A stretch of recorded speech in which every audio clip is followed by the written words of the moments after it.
Yo, what's going on, guys? Today in this video, I'm going to be going over the 10 things I think TDS should add to improve this game for everyone. So let's get right into it, shall we? Let's go. Starting off easy at number 10, tower info in the main menu. I don't know why this isn't already like this, but when you're in the game and you click the question mark icon, it tells you about the tower and what it does with its info card.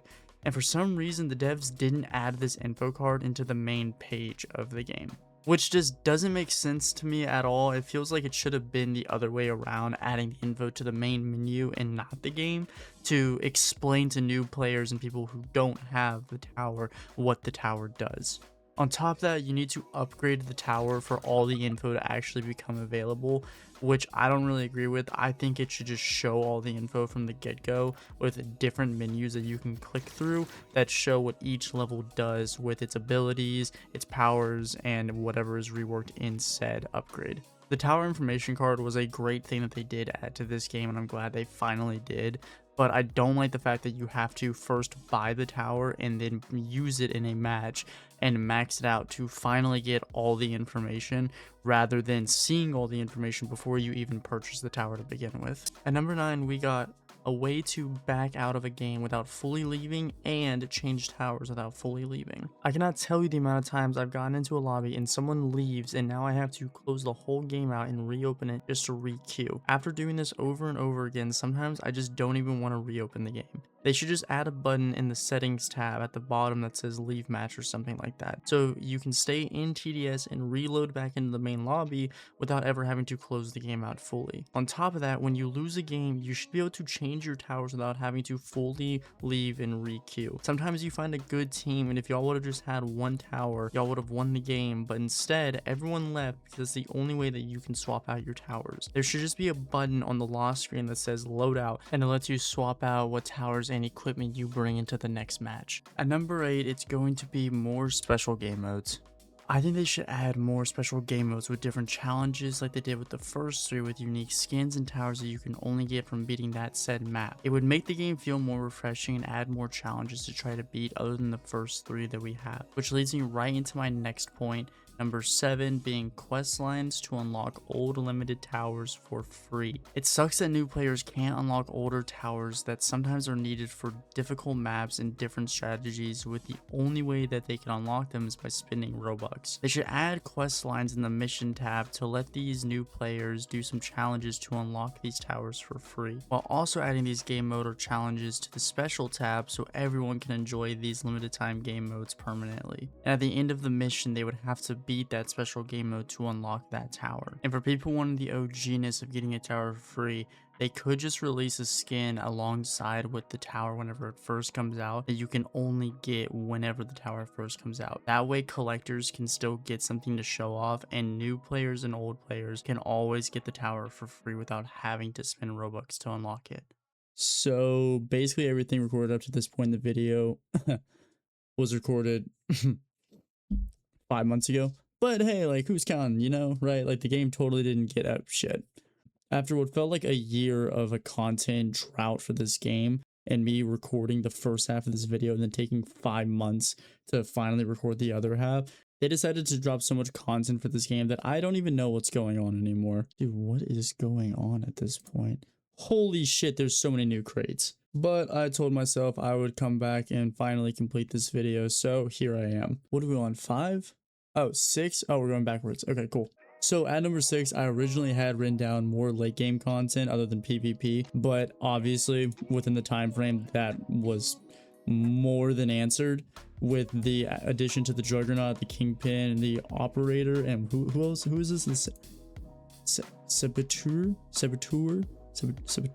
don't know. Saboteur? Yeah. So they definitely added more content to this game on top of whatever this leveling system is that I see on some of these.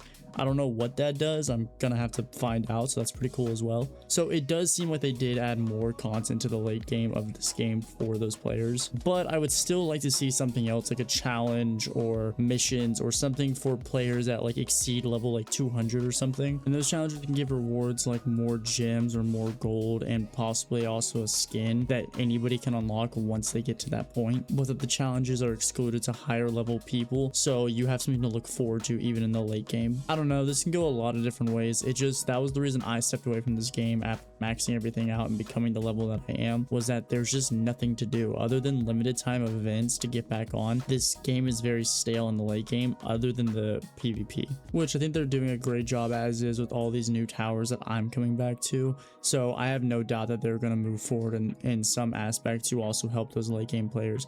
But speaking of PvP, I'm going to jump right into number 5, being permanent PvP rewards in addition to seasonal. Now, this could have totally changed in the time frame that I've been gone, but I do remember that initially when PvP was in alpha mode or beta mode, there was no rewards at all, and then I stopped playing the game for a little bit. It got fully released, and then there was like a limited time season reward with a really cool skin at the end, and whenever I came back to the game and actually tried to grind for it, I couldn't unlock it because it was like, oh, it already ended, and it had been ended for months at that point. Recording this after the fact, I did end up finding those rank rewards that I was talking about. These are the ones that I was talking about. Season has ended and you can no longer get these rewards, even though I have technically gotten them. If you actually go to my inventory and go down to my cosmetics, they're not actually there. And now fast forward to today, they don't even have a designated PvP section anymore. You have an extras area, and when you walk down into it, then you see PvP, but there's no rewards at all being shown. But once you click play and you actually go to the PvP section, you see where it says ranked, that it says fight for spoils and glory. There's no spoils at all to fight for, which is my biggest gripe with PvP. Other than bragging rights or playing out of boredom, there's no reason to play it. You don't get special skins for reaching a certain rank, or you don't get special titles or banners or anything for your player to be like, hey, look what I accomplished. There's nothing at all. There's not a permanent ladder for you to climb to gain all these, and there's not a seasonal one for you to get the temporary ones either. I'm actually going to quickly jump into number 4 because it's sort of in the same boat as the PvP is, which is reasons to play different maps. At this moment, there are no reasons to play different maps. There's no rewards, there's no temporary or permanent rewards to play any map other than the ones in the challenge request section,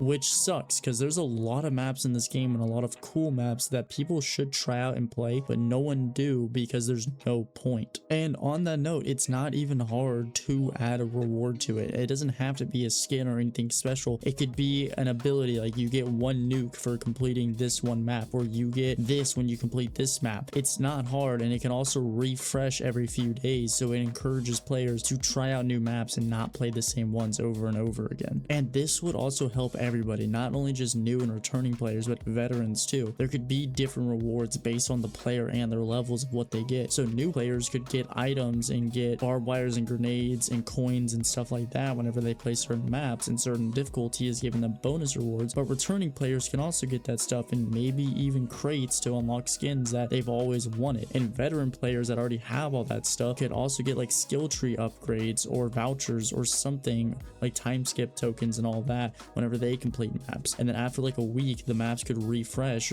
or like the PvP, there could be a permanent reward and then a reoccurring award that refreshes every once in a while, so people want to play different maps and want to explore all aspects of the game. Now moving on to number 3, matter of fact number 2 as well. These 2 numbers were solved in the time of the making of this video, so there's no point in me even mentioning them. So I'm going to replace them with a new 2 and 3, that being rebalancing to solo and duo runs, and a skill tree rework, and possibly one for towers as well. The reason I say a solo and duo rework is because when I used to play this game a lot, I did a lot of solo runs and a lot of duo runs with my one friend that played this game. Our biggest complaint of this game was for us to be able to solo or duo a lot of things, we had to follow a certain strategy and a certain loadout to even have a chance of doing it, which is dumb, especially after the skill tree was added, because once you upgrade your skill tree, you should just be able to solo, if not duo, most of the maps and challenges in this game. Which, hey, they don't want to do that for the main skill tree of this game to make it that easy, I get that, but they should definitely add a way to upgrade your towers. I see that they added this new evolution tab, which is totally a rip from Clash Royale, but they should actually do something with that. How you have to level up certain towers to unlock those towers. Every tower should have a leveling system that unlocks different equipment slots that you can put an item into to boost that tower, and the items can do different things like increase damage or give sight to hiddens or flying troops and anything else. And then there can be different rarities to these items. So it could be like the common version gives sight to hidden and also gives a 1% damage increase, but then the legendary version of that same item can give like a 5% damage boost and also sight to flying as well. I feel like just adding this would not only help solo players, but also would add something new for everybody to grind for. That way, instead of spending your gold on skin crates, you can spend them on like modular item crates to get these items to then equip to your towers once they're high enough level to actually use that item. I think with all this being said, this leads me perfectly to number 1, which is adding a reason to keep playing this game. I personally like tower defense games, and I think TDS is a great tower defense game in and of itself and the best on Roblox. And I don't like seeing how the player count always goes down and there's not an event going on in this game. But I do fault that to the fact that there isn't a reason for long-term players or maxed out players to continue playing this game. There's no content, there's no grind, there's no reward once you hit the finish line. It's just repetitive and not in a good way because you're not gaining anything from it. So it's like, why even bother still play this when I can just go play something else? Which is the whole reason why I even made this list to begin with over 8 months ago at this point, which is to not shit on the devs or the community or anything of the sort, but it's to give feedback and possible ideas to make the game refreshing and more enjoyable, to allow people to want to continue to play this game after completing it. It gives people something to look forward to after passing the finish line, and also allows people to have something to do while they wait for a new major update, which not only makes everybody happy that's playing it, but also gets people off the devs back to actually be able to do cooler and grander and bigger updates later on down the road. With all that being said, that is my top 10 list of things that TDS should add to the game. If you like that list, then leave a like down below, and if you have any ideas for things that should be added, or hell, if you disagree with me and think that things shouldn't be added that I talked about, let me know down below as well. Sorry this video took so long to come out. If you have any ideas for any future videos, please also let me know down below. Anyways, until next time guys, thank you so much for watching. Peace.